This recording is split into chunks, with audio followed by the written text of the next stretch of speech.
Hi everyone, it's Lynn here from Stylemeconfidence. I'm so excited to have you here with me on my show, Which You Date Yourself. And today I have an amazing guest. Her name is Valerie D. Ambrosio, and she is a coach and speaker and leader for over 2 decades. Valerie has worked with national and international companies as well as thousands of individuals in broadening their relationships with self, health, and wealth and career. Valerie is a co-founder of Hanuman Yoga and Music Festival. Correct me if I said that correct. Hanuman. It's all good. There you go. Has created and led over 35 national and international retreats, consultant and advisor for both small and large companies.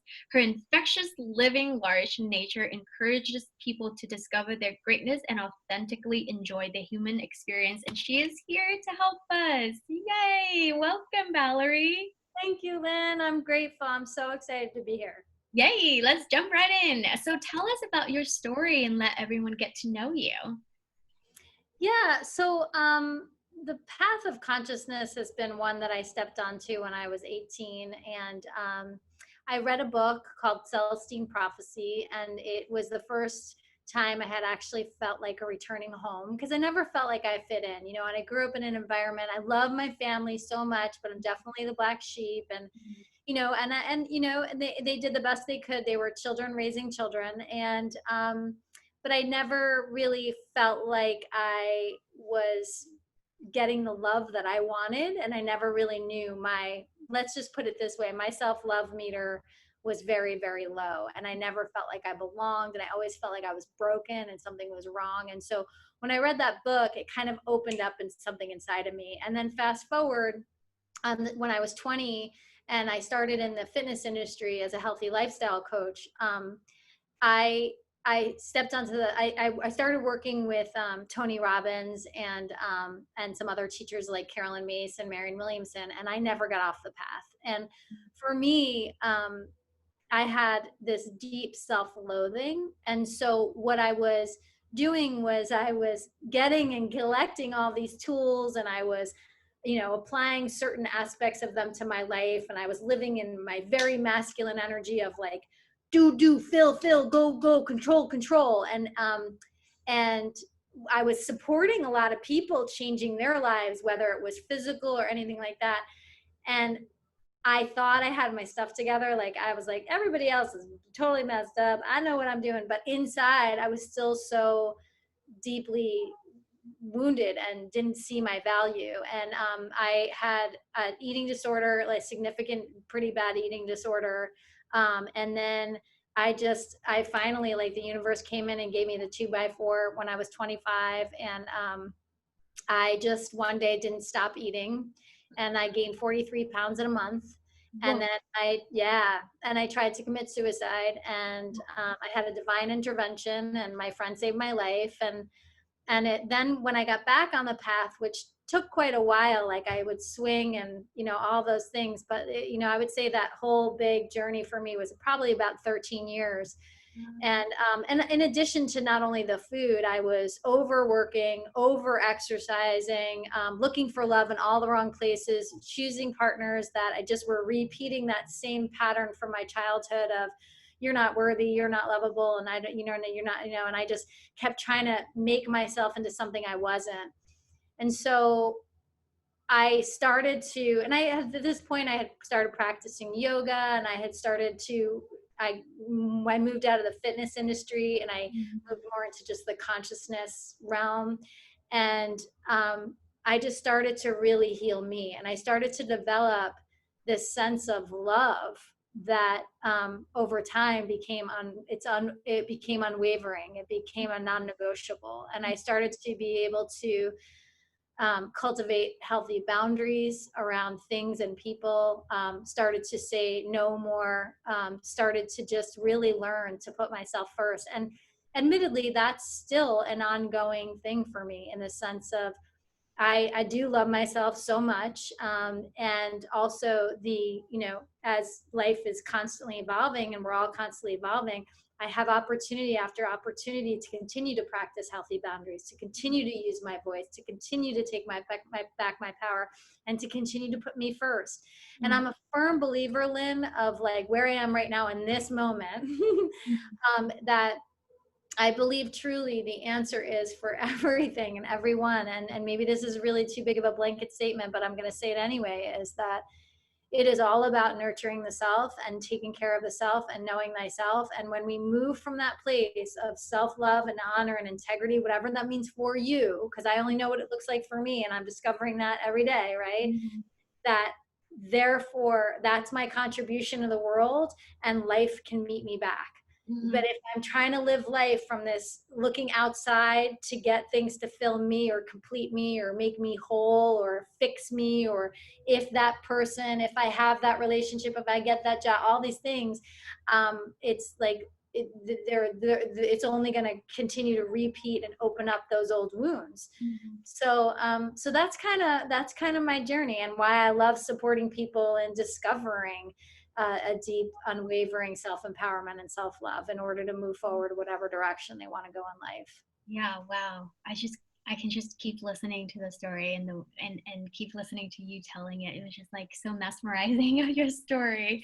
Thank you so much for sharing it. And there's so much to unpack here that I want to talk about.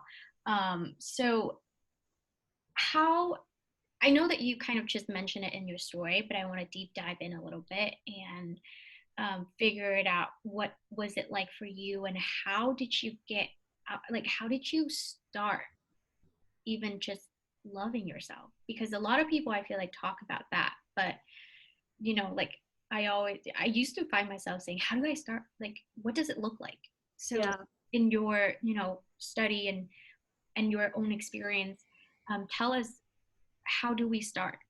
Yeah. Well, I love that question. And I don't think it's a one system thing for anyone. And for me, for sure, it was discovery. Um, so first of all, understanding there's not a right way, Mm-hmm. that was really, I think that's good for especially people, like I consider myself a recovering perfectionist, right? So I think it's useful for people that have that perfection energy in them to hear is that there's not a right way.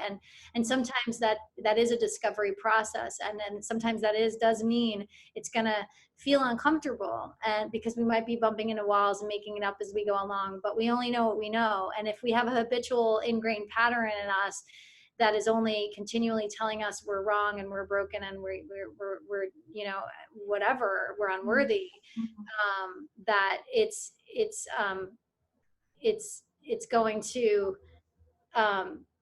push even harder. The ego is so clever. It's so clever, and it's fantastic the way that it just keeps pulling us and thinking that this is the right way, right? But our higher self knows, it's just that voice is louder. And so for me, for so long, even though I thought I was doing the work, right, Yeah. I was a vegan, and then I was a raw foodist, and I was exercising, and I was meditating every day, and I was going to bed at all the right time. I was doing everything perfectly, Right. Perfect. Yeah. Mm-hmm. and so that's what I mean. Like, even though, like, externally out to the rest of the world, anybody that knew me knew I was totally in my own dark night. But like anybody else was like, wow, and so I would just dismiss all of the shame thinking, and I wouldn't, like, the shame thinking and the guilt thinking was so loud in me, but that's why I always thought there was a place to get and things to just keep fixing. And so, interestingly, I remember, and I don't remember which teacher it was years ago, and I started this when I was 20, but I would look into the mirror and I would say, Valerie, I love you. And every time I said it, you're beautiful, I love you, I was like, like, Mm-hmm. I just was like, this is stupid. But I kept doing it every day. I would do it. Mm-hmm. And so, like, those kind of things. And I would do, journaling, like right and left hand journaling to myself, like talking to my little girl, I'd write, with my dominant hand, I would write you know, I'm feeling this and I'm feeling that, and this is coming up for me. And I would just get really honest about what was coming up for me.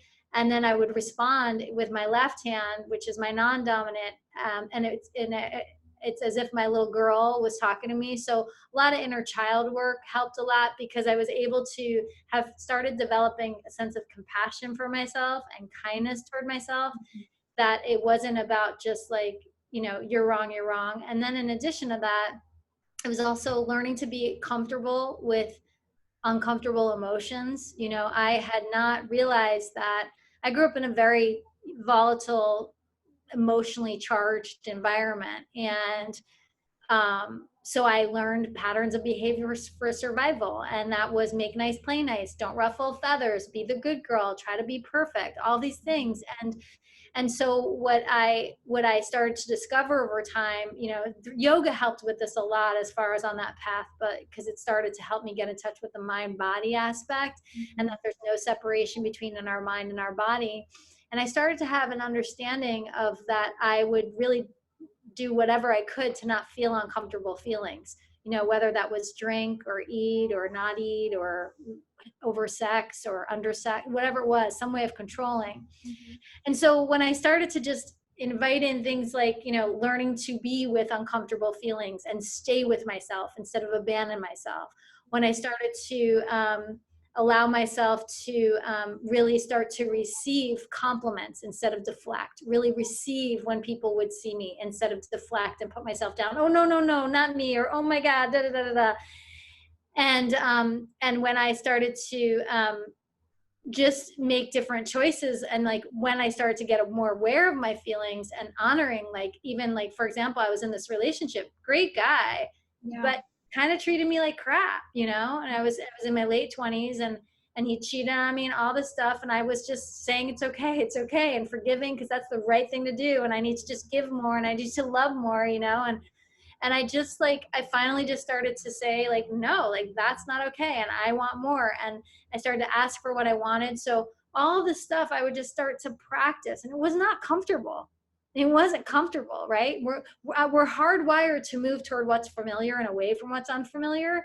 And so what's familiar is not always good for us. So my familiar tendency of make nice, play nice, be the good girl, of, make everyone happy and then you'll be okay. Like all of that felt right. But I knew it wasn't right and it wasn't working anymore. And I remember when I was fast forward, I'm like 33 or something, and I look in the mirror and I said, Valerie, I love you and you're beautiful. And I saw it for the first time. I was like, oh my God, I do love you. And so it was this process, it was just this process where all of a sudden I just started to eat more clean and kind because I wanted to, not because from a should or a have to. And I would exercise, but I wouldn't push myself and crank up the hill. I would do it because it felt good, and I would allow myself to stop and get off my bike and appreciate the moment. And I would, and I started to realize healthier people started coming to my people that were reciprocating. There was a reciprocity instead of me always giving, So it took really getting honest with myself too, right? Like really, really honest, like, and over time, what's happened is that I don't give a lot of thinking.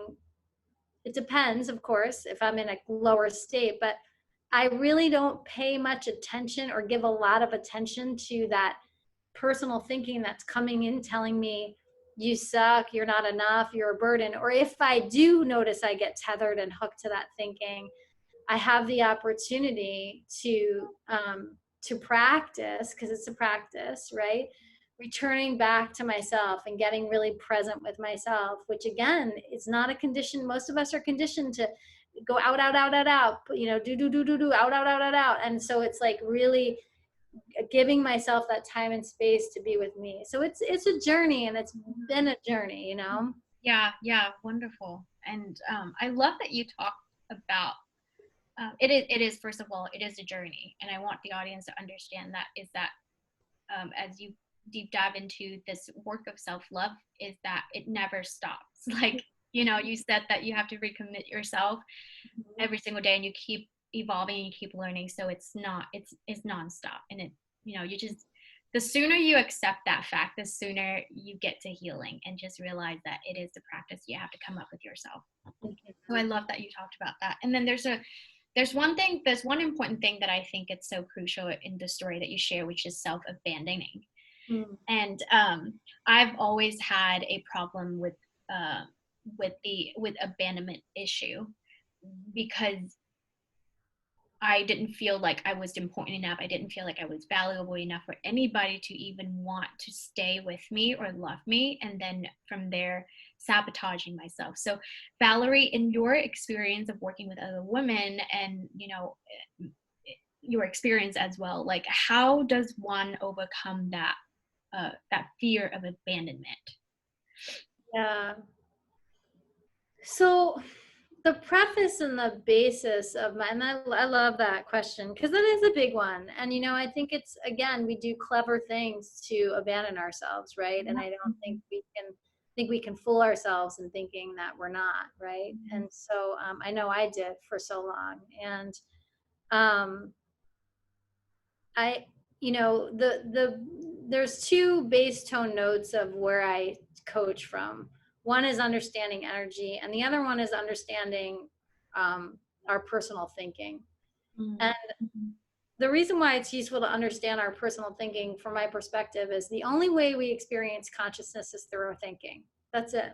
It's the only way we experience consciousness. That which means that the only way we experience feelings is through our thinking, right? And you can experience that, right? You read a book, the book is like really, it's like starts to go down like, oh, she's walking into a castle, it's dark, there's someone there, the door closes behind her.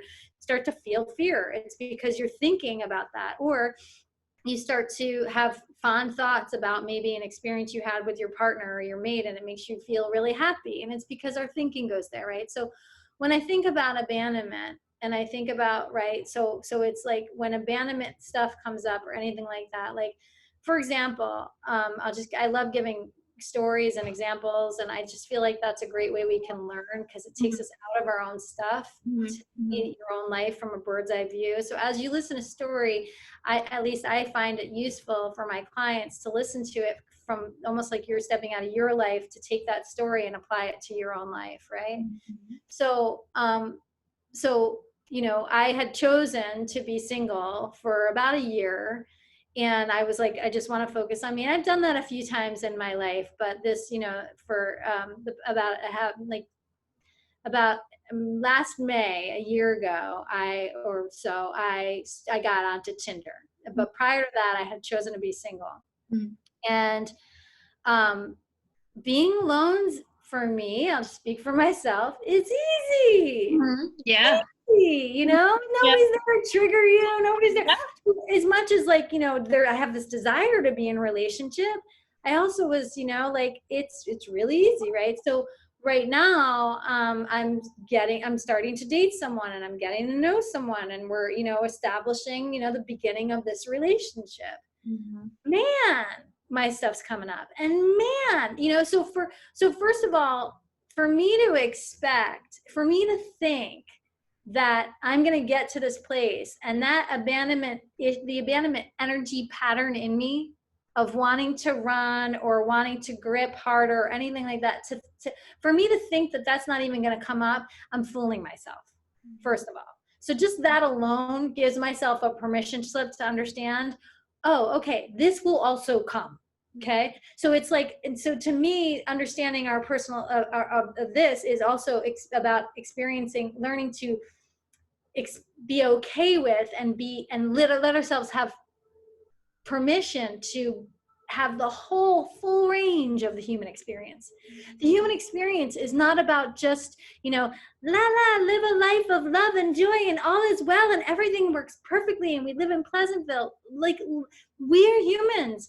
We experience challenges. We experience all these things. We have lower vibrational feelings, all these things, anger, guilt, judgment, whatever. It's all there. So first of all, it's not a problem.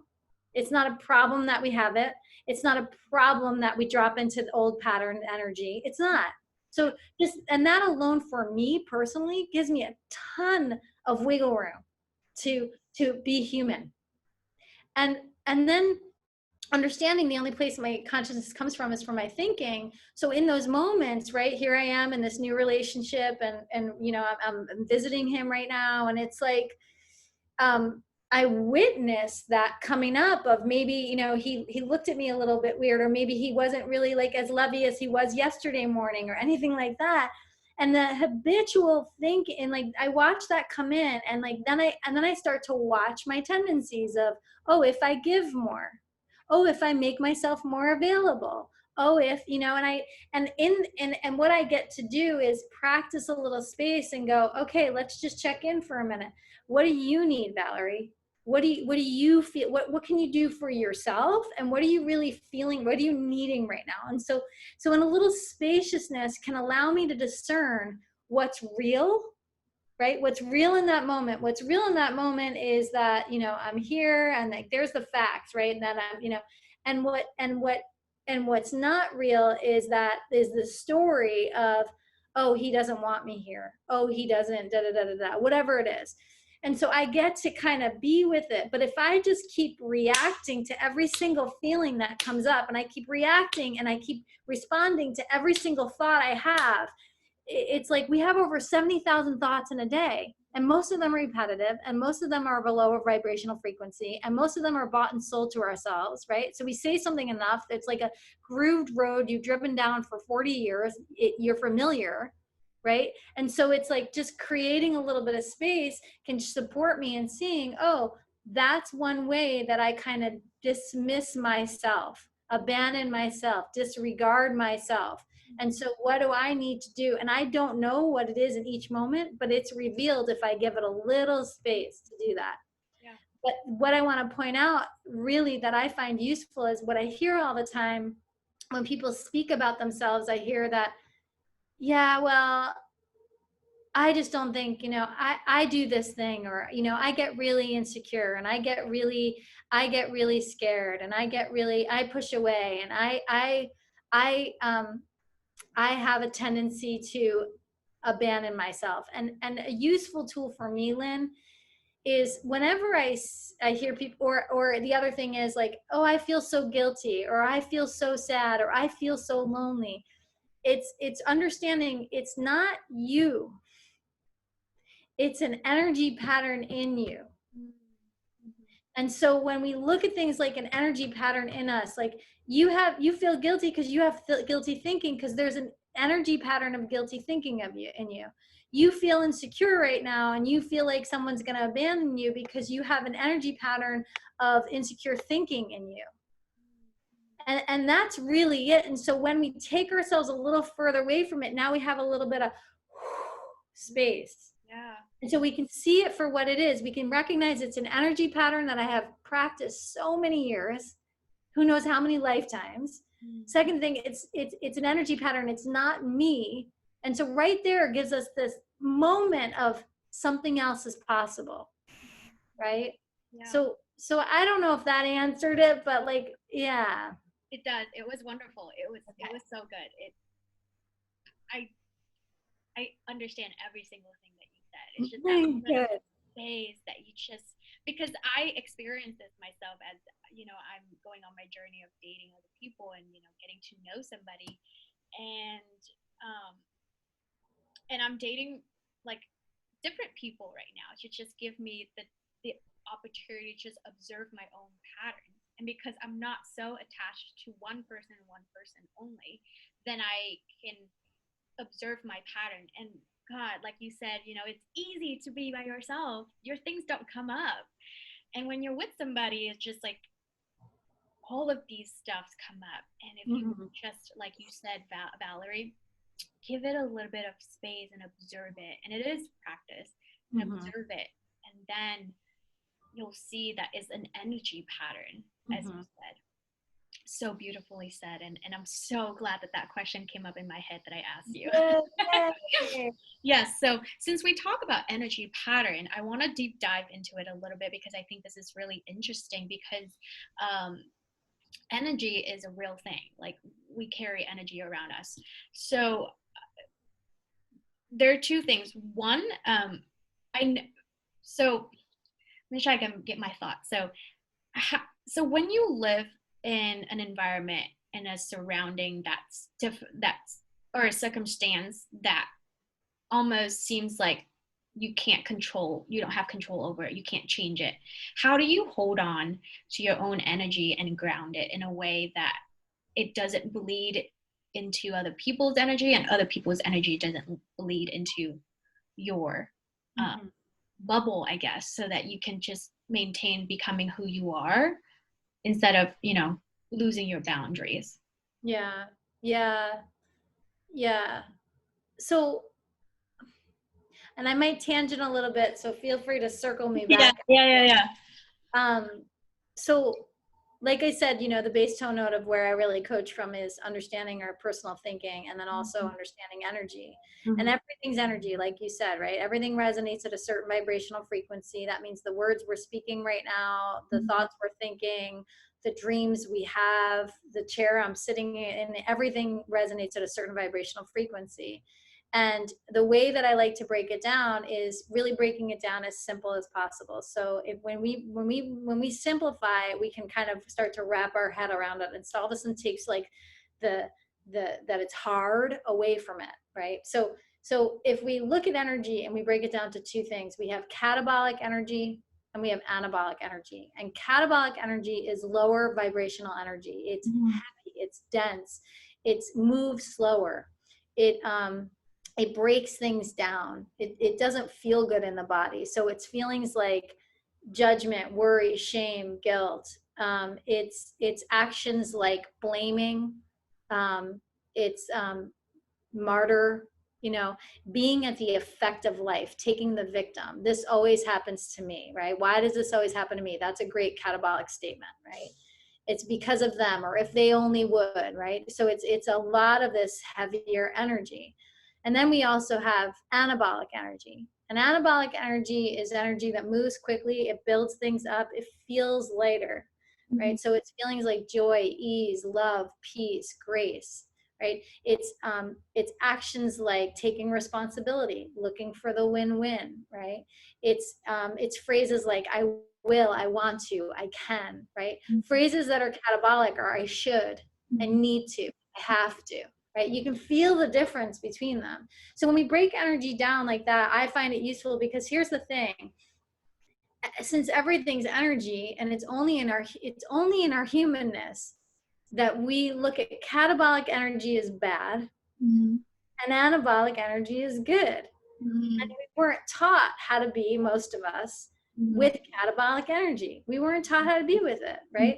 So we learn coping mechanisms along the way, right? You might have heard it, like, boys don't cry, or, like, stop being so overly emotional. Oh, get over it. Shut your face, whatever, whatever it is that was, it's like we're kind of conditioned, a lot of us, to not really let those feelings be experienced, explored, or even move through us. But here's the thing: energy does not disappear. It only changes form, right? That's what Einstein's discovered.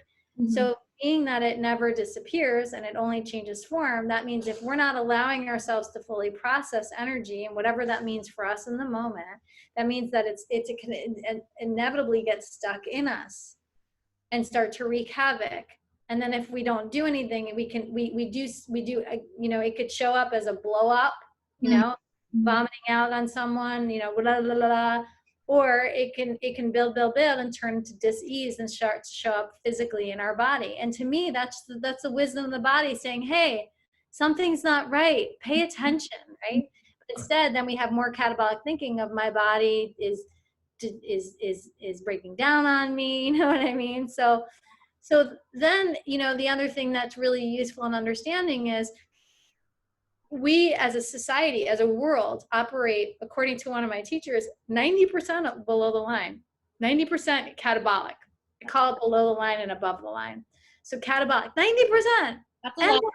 it's a lot. And Yeah. we're operating mostly unconscious. Uh-huh. So we're hardwired for catabolic survival energy. So just understanding this, like, there's nothing, like, it's like when we really start to wrap our brain around it, there's nothing wrong in experiencing this energy. You're not broken because you do, and it's just learning how to be with it and what that means for you and discovering that. And that's the discovery process again. So as we move through life, we are, because everything is energy and nothing is really solid, we are taking in, absorbing energy, all of us are, from each other all day long.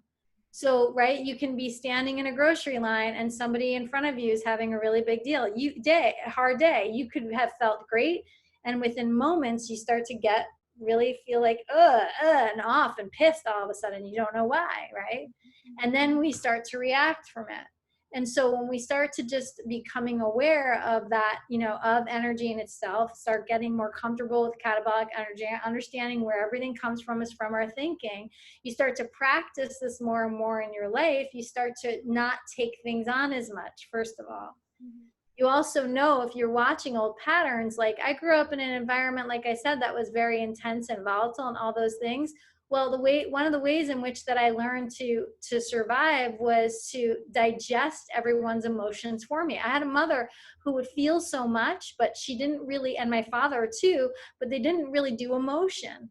So here I am, a kid, they're not speaking to what's really bothering them, or one parent's blowing up, the other one's just stuffing it down. As a kid, I'm experiencing this on an energetic level. I'm feeling it. So I'm trying to digest everyone's for them, make them better, make everyone, and I feel it all. So then what did I do? I went through my life choosing unemotionally available individuals, being with people that didn't do emotion, trying to save people all the time. Nobody needs saving, right? And so when I started to experience and understand that it's not my job, and so the way in which I learned to be was to try to take everyone's pain away and be the nice girl and make nice, play nice. Now the way in which I practice, which is to the rest of the world, can sometimes seem really not kind, not nice. Like if somebody's crying in front of me, I don't hug them. I don't grab a tissue for them. Why?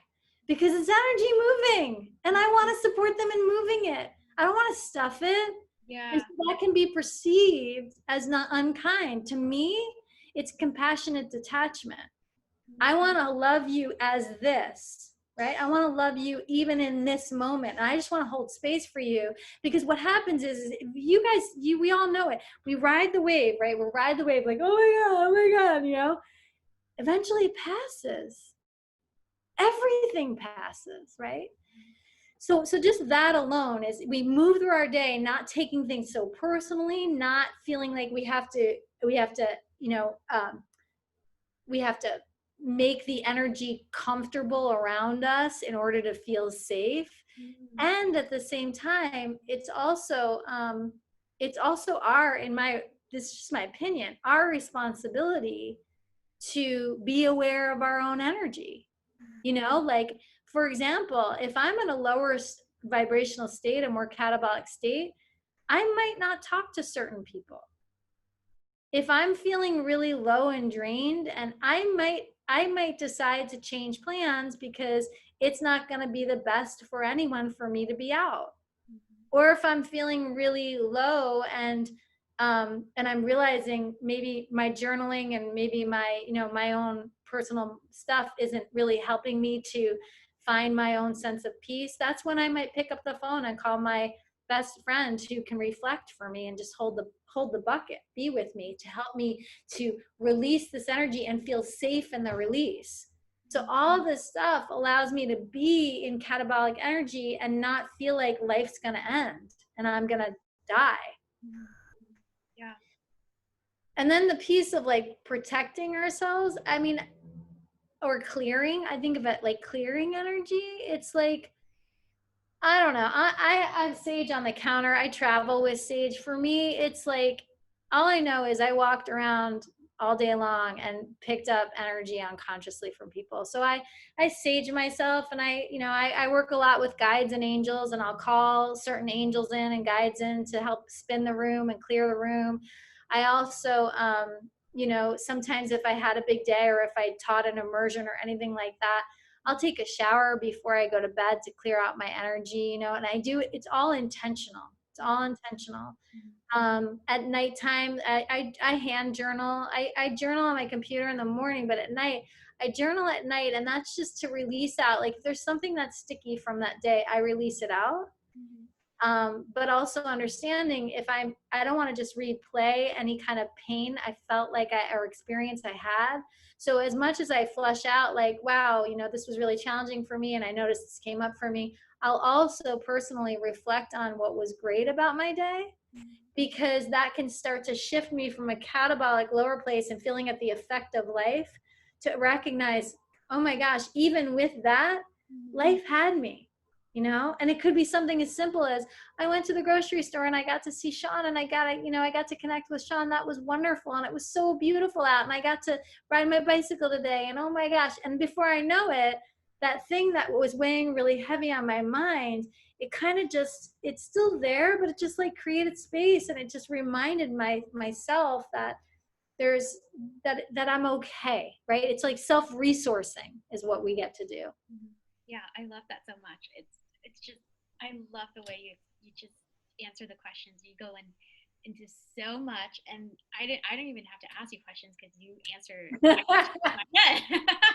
Talking's easy for me. Yeah, I love it, and I love that you said compassion detachment. That is huge, right? Yeah. Because I feel like the audience, the woman who's watching this, like us, we have a lot of compassion for other people because that's what we were raised to be, is the energy pattern again, right? And we just have so much compassion. We feel the pain and the sadness from the people around us that we just felt like we had to save them. Mm-hmm. And it's so important to separate those emotions and still love them, still able to be there for them, but not trying to save them. I think it's Absolutely.